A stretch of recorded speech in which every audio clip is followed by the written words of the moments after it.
Boa noite a todos. Sejamos todos bem-vindos na paz do nosso Mestre Jesus. Faz um tempo que eu não venho aqui e me sinto feliz, mais do que você falando aqui, me sinto feliz pela oportunidade de estar aqui trocando informações com vocês e vendo alguns amigos. A proposta de hoje é conversarmos sobre o tema Natal. É uma proposta que nesse momento nos envolve, muito nos afeiçoa, a todos nós. Então seria interessante a gente conseguir construir as ideias na luz do Espiritismo e que a gente possa entender se tem alguma diferença ou não, se faz algum diferencial, olhar e sentir o Natal nas premissas que o Espiritismo nos convoca ao esclarecimento. Como faz um tempo que eu não venho aqui, tem alguém aqui, dentre nós, encarnado, que recentemente se tornou espírita? Tem alguém aqui que é de pouco tempo espírita? Pode levantar a mão para a gente perceber? Bom.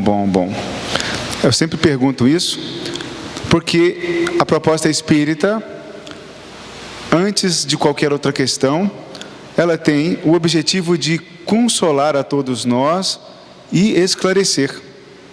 Então é importante a gente saber se tem alguma pessoa que é novata, para que a gente possa conduzir as palavras de forma que o esclarecimento, na sua forma simples, seja acessível a todos. E nos colocamos desde já à disposição para que no final alguma situação que foi colocada, que não gerou entendimento, que a gente possa estar para conversar e esclarecer alguma situação. Muito bem. De posse, então, dos nossos entendimentos, nós começaremos a nossa palestra de hoje, agradecendo a oportunidade que a casa nos concede, por mais uma vez estarmos aqui. Mas eu queria dizer sobre o Natal, uma primeira consideração, é que Papai Noel não existe. Papai Noel não existe. Não existe. Essa visão de Papai Noel, de Natal, a gente vai buscar no Evangelho, no esclarecimento do ser imortal.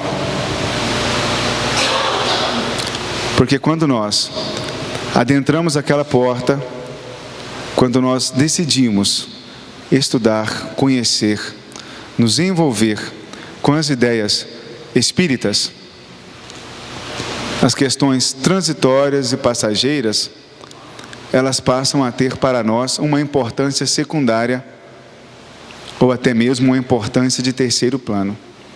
Nós começamos a trabalhar aquilo que é essencial para o espírito.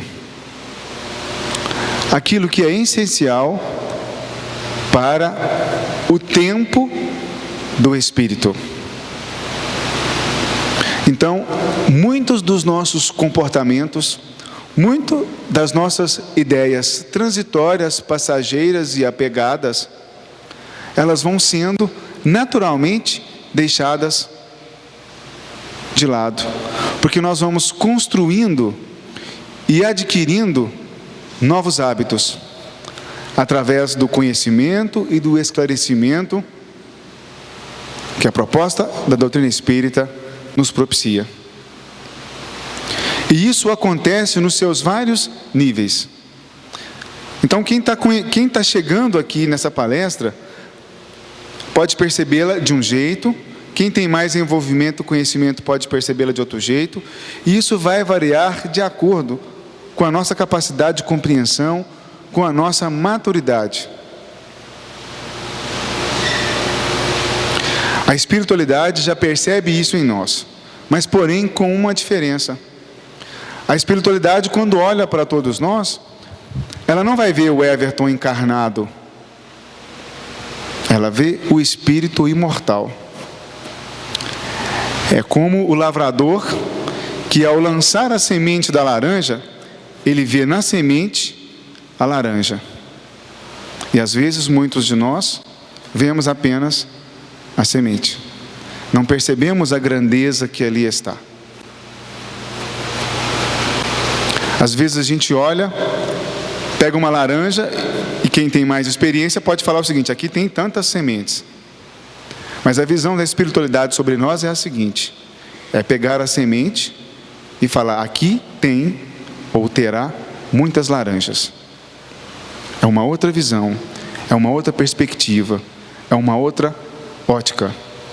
E é dessa forma é que nós vamos conversar sobre o tema Natal, para que a gente possa sair daqui um pouco mais esclarecidos e iluminados. No final, eu tenho uma música espírita de um grupo de Belo Horizonte chamado Meu Cantar, talvez alguns conheçam, que fala sobre o Natal. Eu acredito que talvez poucos aqui tenham ouvido essa música. Você já parou para pensar qual a importância que o Espiritismo tem para você no atual momento da nossa sociedade brasileira?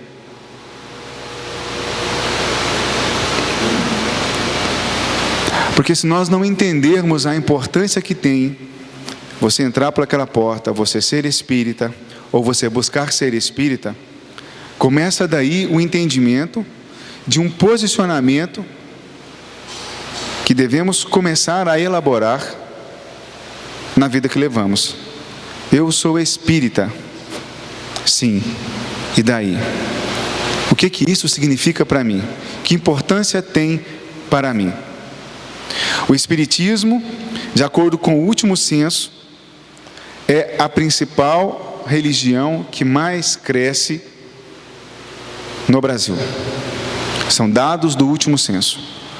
E contrariando os 3 últimos censos, o Espiritismo crescia muito nos 3 últimos censos. O Espiritismo crescia muito entre os intelectuais. No último censo, demonstrou um crescimento muito grande entre a parcela da sociedade com menos esclarecimento, com menos condição financeira. São dados do último censo. Eu não tenho essa planilha aqui ainda, porque a Federativa Estadual ainda não liberou. Nós tivemos apenas uma reunião sobre isso. Mas no momento que tiver nas minhas mãos, eu vou trazer para a gente poder analisar isso melhor. E perceber que a proposta espírita, ela vai muito além de que uma casa espírita. A proposta espírita, ela começa lá no Evangelho de Jesus, lá no Antigo Testamento. A proposta começa com Abraão. Então é muito importante a gente entender que não é diferente o Antigo Testamento, não é diferente o Novo Testamento. E se a gente observar e conhecer a história de Abraão, conhecer a história de Moisés, conhecer a história de Jesus e conhecer a história de Kardec, a proposta da codificação é a mesma história, contada de forma diferente para o trabalhador com mais experiência. Porque quem está na primeira hora do dia do serviço, começa a trabalhar de um jeito. Quem está na segunda hora, trabalha de um jeito. Quem está no final do trabalho, trabalha de outro jeito. E o pagamento é o mesmo. A moeda de prestação do serviço é o mesmo. É a moeda do conhecimento, da evolução, do esclarecimento espiritual que cada um de nós tem acesso. Então é a mesma história. É a mesma história. Quando nós nos referimos qual a importância que o Espiritismo tem para cada um de nós, nós estamos começando a construir dentro de nós uma possibilidade de mudança de comportamento. Porque o Espiritismo, ele traz para nós oportunidades de reflexão, de transformação do nosso cotidiano. A partir do momento que refletimos sobre o que é reencarnação, eu começo a refletir sobre o meu papel aqui no mundo. E aí eu não preciso ser político, eu não preciso ser prefeito, eu não preciso ser empresário, porque eu começo a reconhecer que cada ser pensante da sociedade, no seu papel, exerce um papel de importância e de grandeza. Então, se eu estiver varrendo a rua, se eu estiver dirigindo um carro importado, ou se eu estiver sentado à frente de um cargo de responsabilidade, dadas as devidas proporções, existe uma grande importância. Porque nós estamos aqui numa condição de seres espirituais encarnados. A condição de encarnado, ela é transitória. Ela é passageira. É como se você estivesse fazendo uma prova para o vestibular. Nós estamos no ato da prova. E para você fazer a prova do vestibular, você teve que passar por um grande processo de experiência, de aprendizado. Então aqui, agora, o que estamos fazendo, nesse mundo, nesse Brasil, estamos no momento da prova. Estamos testando, averiguando as nossas habilidades, aquilo que conhecemos enquanto trajetória espiritual. E para a gente perceber como isso é interessante, eu tenho pesquisado muito sobre um livro, eu até trouxe ele, porque se alguém quiser depois tomar nota, chama O Espírito e o Tempo, do José Herculano Pires. E é interessante que o José Herculano Pires, ele fala do atual momento do Espiritismo nas nossas vidas. Ele fala que nós estamos num horizonte espiritual, que ele também chama isso de mediunidade positiva. Aí você vai falar assim, Everton, horizonte espiritual, mediunidade positiva, o que significa isso? A gente vai entender isso melhor fazendo dois paralelos. Fazendo um paralelo, aliás. Você se recorda de algum fato do Antigo Testamento narrando dos mecanismos mediúnicos? Pegar, por exemplo, Moisés. Não havia, na época de Moisés, muitos critérios. Eu não vou entrar no detalhe porque não é esse o objetivo. Mas quando ocorria um fato mediúnico, uma determinada manifestação, não se tinha ali mecanismos para avaliar sistematicamente aquele fenômeno mediúnico. Se fazia a seguinte observação: é do bem? É do mal? Não se fazia nenhuma correlação com esse mundo aqui. Trazia-se informação, então era um processo muito místico. Haja visto as novelas que têm passado por aí, a gente observa uma certa relação mística com esse processo.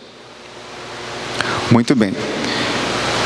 Em determinado momento na história da humanidade, mais precisamente o que nós chamamos de acontecimentos na cidade de Hydensville, com a família Fox, em que os mecanismos mediúnicos começam a acontecer, e essa família, por ser muito metodista, muito metódica, ela começa então a questionar e a observar os fenômenos.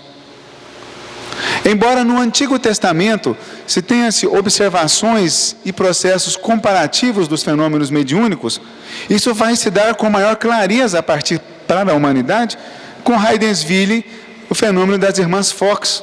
Quando a gente começa a estudar os princípios básicos do Espiritismo, nós vamos entender. Antes de Kardec começar propriamente a codificação, esses acontecimentos começam nessa pequena cidade de Hydensville. E o que é interessante é que essas médiums, então instrumentos, elas começam a perceber que havia ali um espírito. E começam então a conversar com esse espírito. Começam a se comunicar, a travar um diálogo. Até então isso não era muito comum não, gente. Até hoje não é. Se baixar um espírito aqui agora, aquela porta pode ficar pequena para a gente passar. Estamos ainda na construção dessas ideias. Herculano Pires vem nos orientar que, a partir do momento que as irmãs Fox começaram a travar um diálogo, e não eram espíritas, ainda não tinha codificação espírita. O fenômeno das mesas girantes, das mesas que dançavam nas casas de baile, até então considerado como magnetismo, quando Allan Kardec foi convidado pelo senhor Fortier,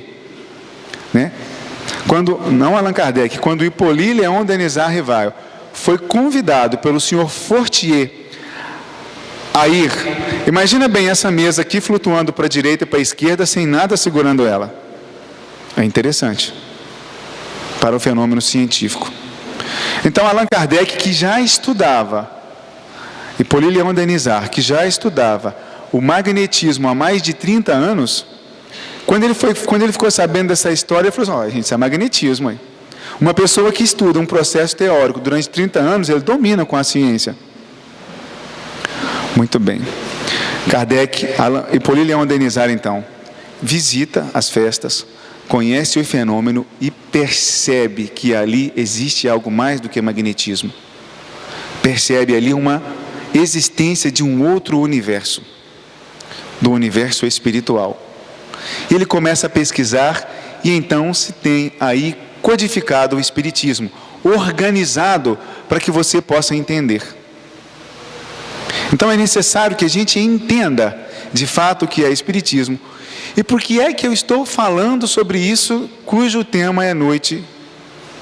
Estamos falando sobre Natal.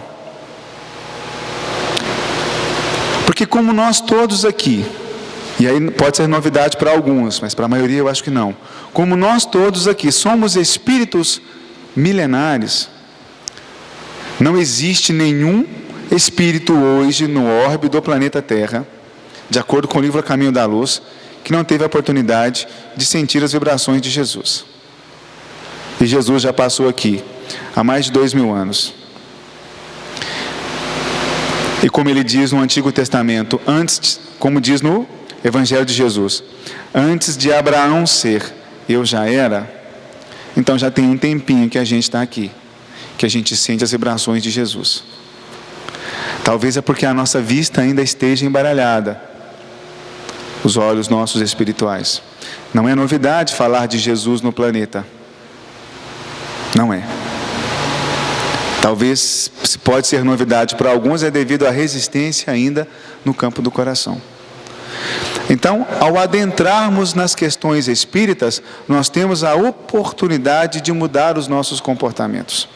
E o horizonte espiritual é justamente esse momento de consciência na qual nós estamos dominando nesse exato momento. E quando conversamos sobre Natal, estamos falando de uma perspectiva temporal. E quando eu comecei a conversar com vocês hoje, nós estamos construindo uma perspectiva fora do tempo. Por que eu estou dizendo temporal? Porque temporal é quando nós nascemos, crescemos, aprendemos e depois desencarnamos. Tem um tempo médio para isso acontecer. Mas quando ela é atemporal, é na visão do espírito. E o espírito, ele só tem a eternidade para aprender. Então é uma situação atemporal. O espiritismo, ele nos convoca naturalmente, sem uma questão moralista aqui, a uma reflexão e uma mudança de comportamento. Existe uma companheira do nosso movimento espírita aqui de Divinópolis, chamada Dona Vilma, e ela passava um ano inteiro, quando a gente frequentava as mocidades, ela falava assim com a gente: Feliz Natal. Mas isso não era 25 de dezembro não, isso era dia 3 de março, era 5 de abril, 9 de junho, ela passava o ano inteiro falando assim para a gente: Feliz Natal, Feliz Natal. E a gente era muito jovem, virava um para o outro assim, né? Com o jovem, ela: essa mulher aí tá, né? Tem alguma coisa de errado. Mas com o passar do tempo nós vamos observar que a companheira Vilma, ela tem razão. Porque quais são os nossos comportamentos habituais na época de Natal? Nós compramos presentes, felicitamos os companheiros, até aqueles que às vezes a gente não reúne muito, passa um ano inteiro sem ver, né? A gente cumprimenta, abraça. É o momento das festividades. Há aqueles que cometem os exageros, mas não é o caso, para o momento. É o momento das festividades. E por que isso não pode acontecer o ano inteiro? Não as festividades, os exageros, as compras absurdas, mas o momento, a perspectiva íntima de cumprimentar, de abraçar, de desejar boas festas.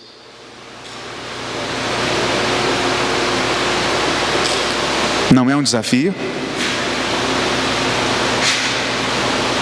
Eu vou fazer uma brincadeira com você agora, me permita, com todo respeito, os profissionais da área da saúde. Mas se passar o Réveillon de roupa branca trouxesse realmente paz, os profissionais da saúde não teriam dificuldades. Eu estou dizendo porque talvez tenha algum profissional da saúde aqui e ele possa passar por alguma dificuldade, problemas financeiros, problemas profissionais do cotidiano.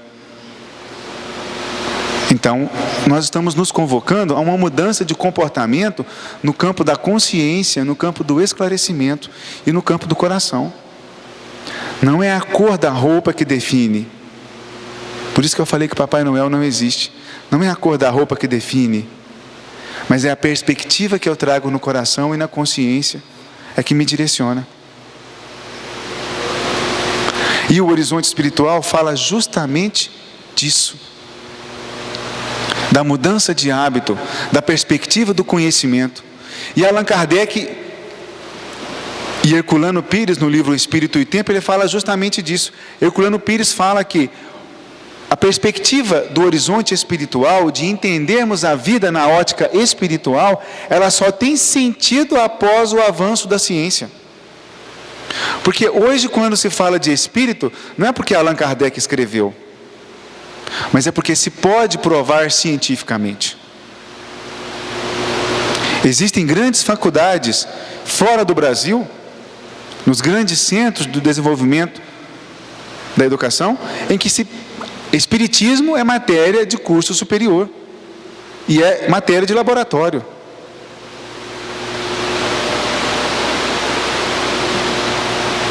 Mesmer, que foi um grande pesquisador na área do magnetismo, que é um estudo que acontece antes do passe, ele só não conseguiu colocar o passe como estudo na questão científica, porque a ciência ela tem um objetivo. Se você elabora uma pesquisa científica aqui no Jesus de Nazaré, ela tem que dar um resultado. E se você vai lá para o Espírito Santo e elabora a mesma pesquisa científica, ela tem que dar o mesmo resultado. Mas com o passe é diferente. Porque você toma o passe, pode ter um acontecimento, uma melhora, um nível de melhora. Pode ser que a moça que está ali do lado, passando a mão no cabelo, toma o passe e tenha um outro objetivo. Porque depende do nosso merecimento, da nossa capacidade moral, da nossa capacidade de entendimento e de sentimento. Então os resultados são diferentes, variando de pessoa por pessoa. Por isso que Mesmer não conseguiu colocar. E Kardec estudou Mesmer durante 35 anos na questão do magnetismo, da transfusão de energia pela imposição das mãos. Então, hoje é um desafio muito grande falar da perspectiva do Natal. E aí você fala, Everton, então esses nossos hábitos de presentear, talvez de fazer as festas, dos exageros na ceia, das bebidas, então isso está errado? Não, não está errado. A espiritualidade aproveita o melhor que nós temos para dar, mas é como você ouvir uma música de um violeiro que está no seu primeiro mês de aula. E aí você vem e ouve uma outra música do violeiro que já tem o seu 5º ano de estudo daquele instrumento. Tem uma diferença, não tem? A diferença está no esforço que nós fazemos para nos aproximarmos das ideias espirituais. Da necessidade do desapego das questões materiais, porque elas são passageiras. Então é necessário que antes de vivermos o Natal dos presentes, o Natal das paixões materialistas, que a gente consiga entender o Natal de Jesus. Que não está simplesmente num presépio, mas que está numa consciência esclarecida, no coração aberto, independente da cor, do credo, da condição religiosa, da condição financeira, da condição moral. Porque às vezes o rapaz que pinta o cabelo de azul, a moça que pinta o cabelo de vermelho, ou o rapaz que nem tem cabelo, a gente já olha e já rotula, olha é assim, olha é assado. Mas como é o espírito? como é aquilo que trazemos na essência? Não é desafiador? Porque se Jesus estivesse encarnado entre nós, eu acho que ele seria extremamente desafiador aos costumes nossos do mundo atual. Porque era assim quando ele aqui estava. Extremamente questionador. E questionadora é a proposta da doutrina espírita. No Evangelho de Mateus, ele nos chama a uma reflexão maior quando ele fala: vós sois deuses, brilha a vossa luz. Mateus relembra as palavras de Jesus. Então Mateus fala que nós somos luzes e que essa luz possa brilhar. E aí eu faço a pergunta: como que essa luz nossa pode brilhar? Às vezes a nossa luz pode brilhar quando eu passo em primeiro lugar no vestibular. Às vezes a nossa luz pode brilhar quando eu consigo comprar aquele determinado carro daquela determinada marca. Mas no livro Fonte Viva, melhor dizendo, no livro Vinha de Luz,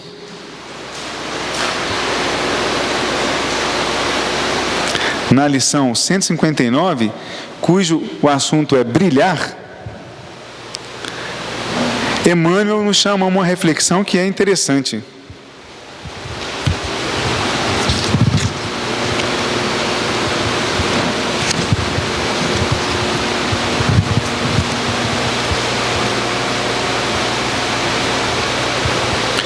Urge, no entanto, compreender, no imediatismo da experiência humana, que se o Salvador recomendou aos discípulos brilhassem frente aos homens, não se esqueceu de acrescentar que essa claridade deveria resplandecer de tal maneira que ele nos vejam as boas obras, rendendo graças ao Pai, em forma de alegria com a nossa presença.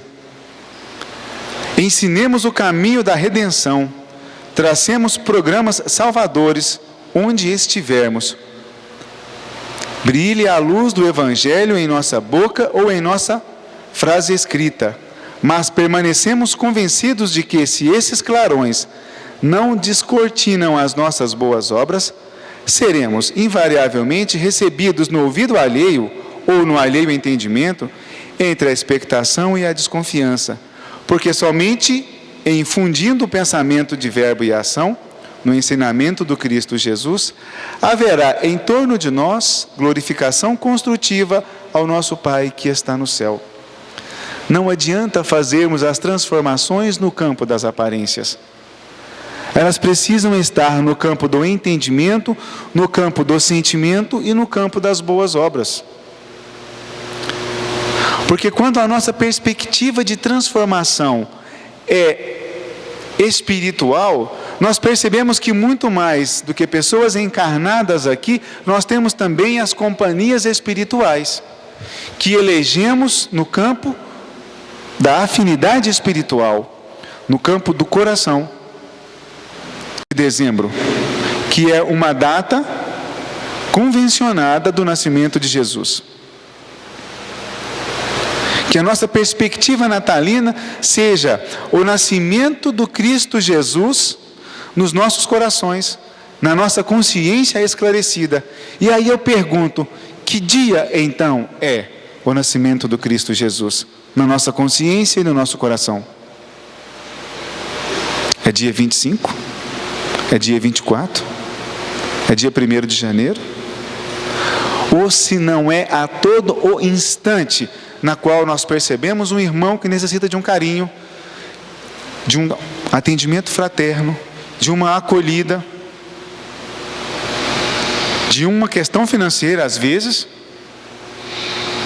mas que a perspectiva nossa seja que o nascimento do Cristo se dá a partir do momento em que a nossa consciência se esclarece, se envolve, e isso pode acontecer a todo instante. É claro que não devemos, com isso, nos furtar das questões culturais que vivemos. Porque é necessário, sim, para muitos que tenham o dia 25, porque talvez é naquele único dia que ele lembra que ele tem uma família.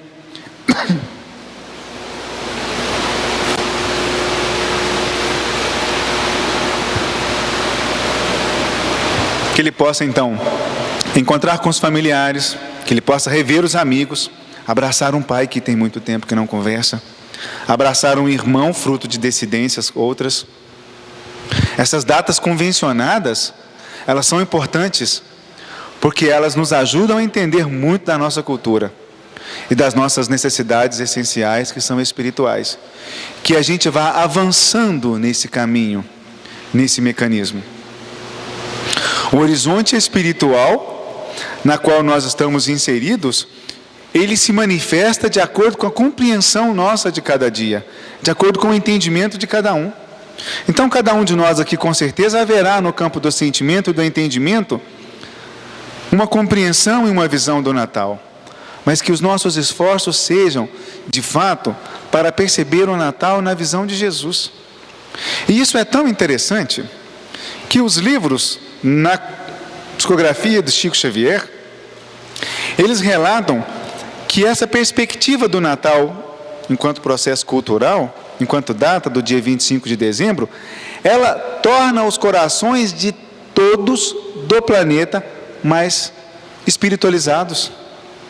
É nesse momento em que a espiritualidade, pela abertura que damos no campo do sentimento, do entendimento e da consciência amadurecida, é que a espiritualidade consegue aproximar mais do planeta Terra e despejar as suas boas vibrações.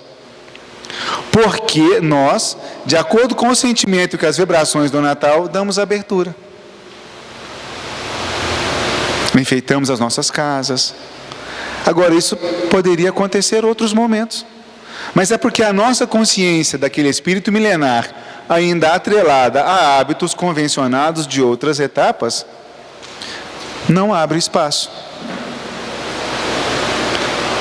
E isso é tão interessante que quando a gente começa a aprofundar nas obras espíritas, quando o espírito está na espiritualidade e ele é informado, olha, o seu plano reencarnatório está pronto, você está diante de um momento de preparação para reencarnar, para viver a sua prova de vestibular, vamos assim dizer. O espírito, ele tem mais medo de vir para cá do que nós temos de ir para lá. E aí eu pergunto, alguém aqui tem medo de morrer? Tem, né? Eu tenho. Pois é, mas esse medo que temos,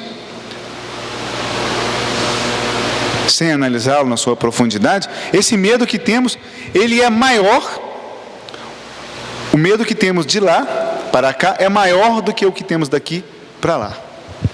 Para você ver o desafio que é estarmos aqui.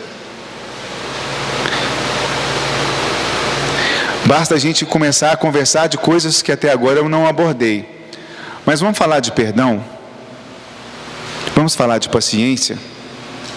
Vamos falar de ficar calado diante daquele momento em que você se sente desafiado? Em que a sua autoridade, em que a sua integridade, mas com quem que você pensa que...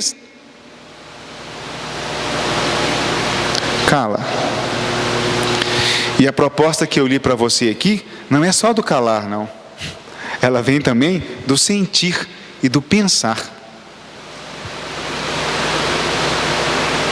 Porque às vezes a gente fala assim, olha, eu te perdoo, mas se você pisar no meu calo de novo, não é essa a perspectiva do horizonte espiritual. O perdão é no campo do sentimento. O perdão é no campo do sentimento. Sabe aquela pessoa que você gosta, que você foi na loja, comprou um vestido bom, comprou uma roupa bacana, ou comprou outra coisa legal?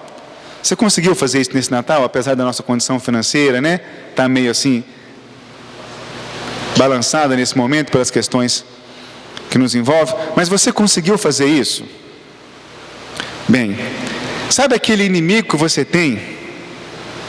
Você fala assim, olha, na ceia de Natal, se fulano estiver lá, eu não vou me sentir bem, vai ser indigesto. Pois é, compra um presente bacana e dá para esse. Vai lá, abraça ele. Abraça ele. Complicado, né? Você sabe por quê? Porque antes de eu orar para Jesus, é para esse que eu tenho que orar. Porque está lá no Evangelho o seguinte: olha, antes de você reconciliar com o teu pai, reconcilia-te com o teu irmão. E ele ainda avisa: enquanto estás a caminho, enquanto está aqui junto. Porque depois das oportunidades terem sido dadas e não terem sido aproveitadas, fica difícil. Agora, vamos aproveitar o clima de Natal. Abraça. Às vezes, se você tem dificuldade de dizer uma palavra, não precisa dizer, vai lá e abraça. Pega na mão. Dê uma lembrança simples. Se está faltando dinheiro, tudo bem. Pega um papel, uma folha branca, escreve alguma coisa de coração e tenta mandar, entrega. Manda uma mensagem, manda um WhatsApp, manda um e-mail. Mas não perde tempo não. Vai. Se permita abrir mão do seu egoísmo, da sua vaidade. Se permita isso. Porque são esses os valores que se cultiva ao nascimento do Cristo. São esses os desafios. Independente da nossa condição financeira, da nossa condição intelectual, se eu moro debaixo de uma marquise ou se eu moro na cobertura do melhor edifício, porque estar debaixo da ponte, da marquise ou na cobertura é uma situação transitória para o espírito imortal. Mas perdoar, ser afetivo, ter compaixão é valor do espírito imortal. São valores que vão nos acompanhar pela eternidade. E isso tem para nós, os espíritas, uma importância tremenda, porque nós já temos consciência da mediunidade, ou pelo menos temos a informação. Temos a consciência do mecanismo da reencarnação, ou pelo menos temos a informação. E quem sabe mais, vai mais longe. Então nós vamos chegar na frente, depende, se a vaidade não nos atrapalhar, a gente pode até fazer alguma coisa. Mas a gente vai pelo menos conseguir caminhar na frente do orgulho e da vaidade. Essa terra que aqui estamos, ela foi preparada com antecedência por Jesus. Jesus visitou as terras brasileiras. Jesus planejou cada cidade do nosso país. Basta você ler isso lá no livro Coração do Mundo, Pátria do Evangelho, aonde os espíritos que reencarnaram por todo o planeta, entendendo a proposta do Evangelho, na consciência e no coração, cansados de sofrer, Cristo, percebendo isso, vira para os seus colaboradores e fala: olha, tem uma turma aí, assim dizendo na minha linguagem coloquial, que já está pronta para vivenciar novas experiências. Vamos reunir essa turma toda num espaço mais reservado, aonde as terras ainda estão limpas das vibrações negativas de outras etapas, e vamos colocar esse povo junto, para que eles possam experienciar as novas informações do Evangelho. Nós estamos falando do Brasil. Nós estamos falando do Brasil, na perspectiva da espiritualidade. Basta a gente pesquisar. É uma proposta regida por Ismael, sobre os braços de Jesus. Nós não somos espíritas por acaso. Nós somos o maior país espírita do planeta. 94% dos espíritas do mundo estão aqui.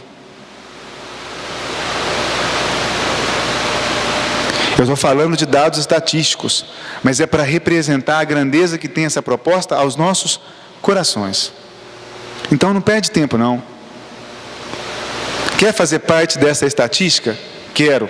Então ama, perdoa, porque a estatística no livro de Jesus ela é muito maior para aquele que perdoa, para aquele que apacenta as ovelhas, para aquele que serve. E vamos nos servir deste momento de Natal para a gente falar sobre isso, para a gente viver isso, sabe?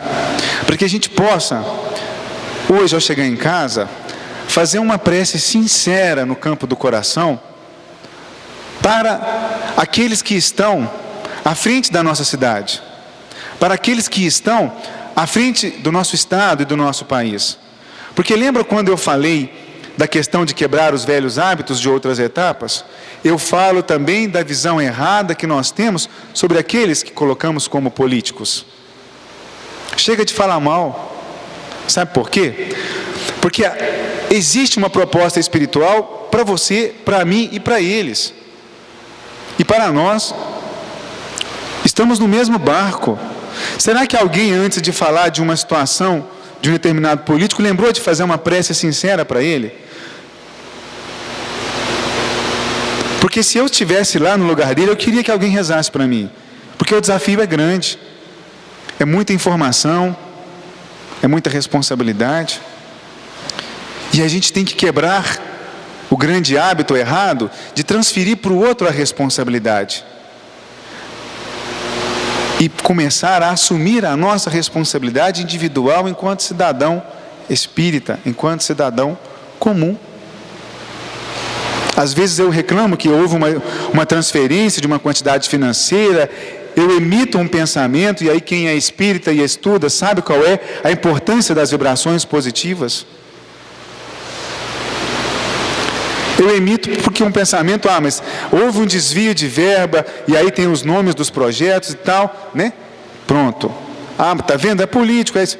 Gente, vamos assumir isso com mais seriedade, com mais tranquilidade, porque tem alguém lá desviando verba, mas eu na minha simplicidade continuo furando o sinal vermelho, continuo estacionando sem rotativo.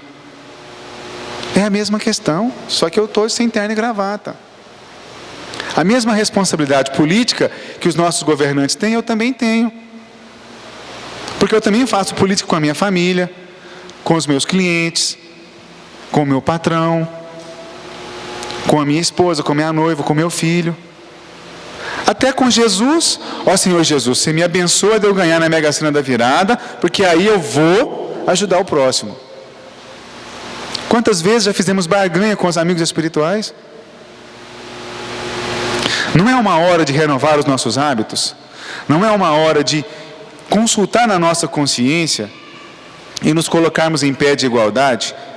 É claro que as responsabilidades são distintas. Mas eu gostaria de sair daqui hoje com um pedido para você. Com todo o respeito que nos cabe. Eu não estou defendendo ninguém, porque com certeza também não sou digno de defesa. Mas é um momento da gente fazer uma prece para que os nossos responsáveis enquanto políticos, que é também uma situação transitória, que eles possam encontrar, cada um deles no campo do coração e da consciência, os melhores caminhos e as melhores oportunidades. Façamos isso no campo do coração, porque quem de nós, no deserto da vida, quando a sede bate, não gostaria de um copo d'água? Quem de nós não se considera digno de receber uma prece? Um muito obrigado. Porque é no campo da vibração que as grandes transformações podem ser feitas. É no silêncio de uma prece. Ou muitas das vezes, se você não consegue fazer uma prece, vamos começar com um exercício mais simples. Não fale mal, fique calado. É uma dica. É uma dica. Que possamos. Eu vou deixar um dever de casa para você.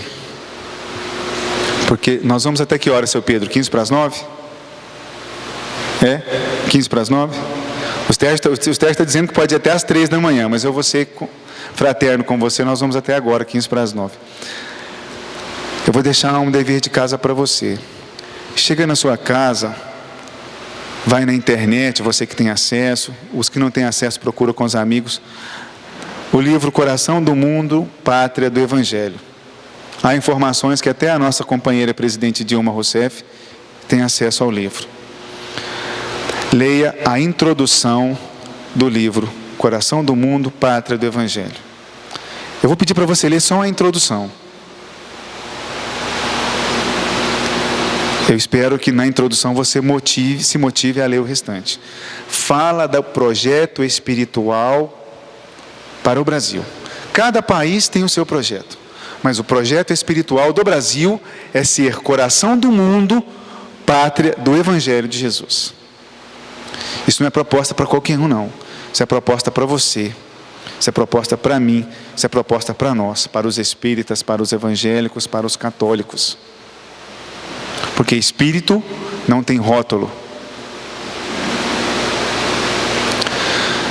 Eu gostaria de pedir ao nosso amigo lá de trás, para encerrar, eu vou encerrar com uma música de Natal, uma música espírita, e ela chama Noite Igual.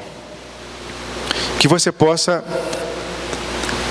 tentar ouvir a letra, eu não sei se os ventiladores vão deixar a gente fazer isso, se a acústica vai permitir, mas se a gente conseguir ouvir a letra da música que fala do verdadeiro sentido do Natal para os nossos corações. Eu deixo a música como uma forma de encerramento dessa palestra de hoje, desejando a você um Feliz Natal, um próspero 2016, e que do dia 1º de janeiro de 2016 até o dia 31 de dezembro de 2016 seja Natal para você e sua família, no seu coração, na sua consciência e, acima de tudo, nas suas atitudes. Feliz Natal para todos nós. Muito obrigado.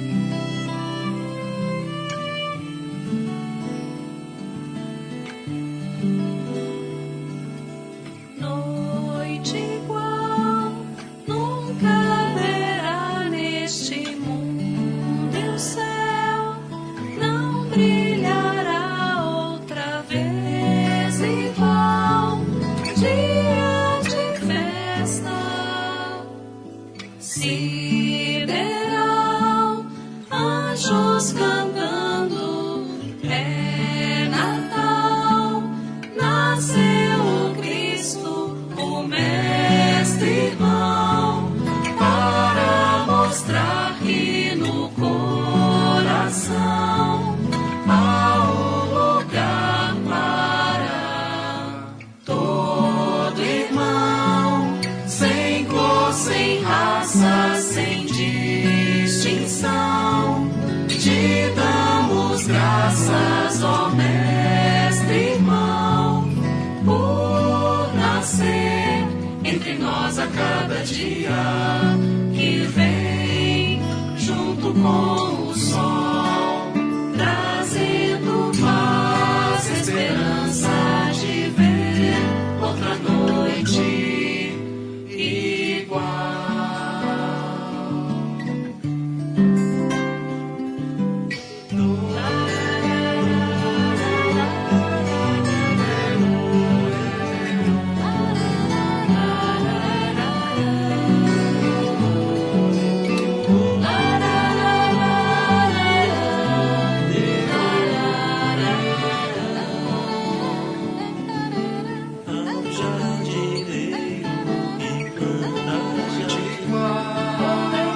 Cantaremos o Evangelho, exaltando-lhe a beleza, utilizando a poesia.